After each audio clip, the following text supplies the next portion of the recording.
Welcome to my vlog! At paano po yung koordinasyon kung sakaling mangyari po at may magtakalobas kung hindi man sa ating mga ports at airports ay sa tinatawag na backdoor? Yes, kung sila po ay mag-attempt na umalis doon po sa ating mga formal na paliparan at international na pagtalan, ito po ay nasa ating centralized database. So agad po namin, agad po ma-encounter at makikita po ito ng ating mga immigration officer. Once makita po tag yung tao na siya po ay yung wanted dito po sa case na ito, i-inform po agad ang kapulisan para ang police po ang mag-implement ng arrest doon po sa mga individual. At in the case naman po doon sa mga tinuturing natin na illegal migration corridor or backdoor, ito po ay binabantayan ng local government at saka ng kapulisan po, as well as the Coast Guard. At so far po nakikita po natin mukhang binabantayan naman po nila ng maigi itong mga areas na ito para hindi po magamit para sa pagtawid dagat. May pananagutan ho ba yung mga posibleng tumulong sa mga ito para makalabas ng bansa? Definitely po, kung merong illegal po na pamamaraan sa paglabas ng bansa, definitely there are criminal cases waiting for them kung whatever pamamaraan po ang ginamit para illegal po na umalis sa mga ito.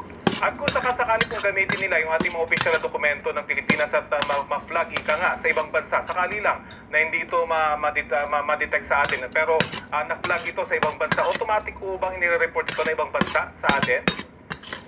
Not necessarily po, it would depend kung ano po yung agreement.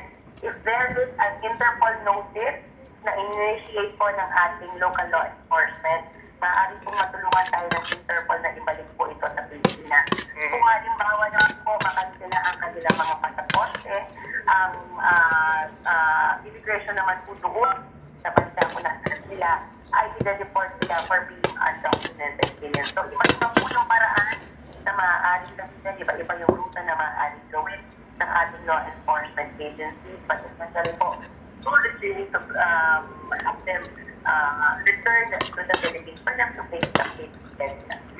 Yung sinasabi niyo pong pagbabantay sa backdoor, paano po ito kapag hindi nila ginamit yung kanilang opisyal na dokumento at mag-disguise po sila? Dumaplis sa ulo ng lalaking yan ang bala mula sa pinaputok na baril ng nakaaway niyang dati umanong pulis. Ang kuya naman ng biktima, Ayon sa ospital ang 14 na taong gulang na isa pang nakadengue. Dahil dyan, nagsagawa ng missing operation sa barangay. Maging sa Talisay City, nagpatay sa pamamaril ng isang barangay kagawad sa Zamboanga City. Tinukot ang biktima na isang 28 anyos na kagawad ng barangay Manikahan. Idiniklara siyang dead on arrival sa ospital. Patuloy pa ang investigasyon, kabilang ang pangangalap ng na gumagamit ng kanilang, sabi ng DOH, diyan sa cancer patients. Gaya 24 na cancer assistance fund sites sa buong bansa para suportahan ang pagpapagamot ng cancer patients.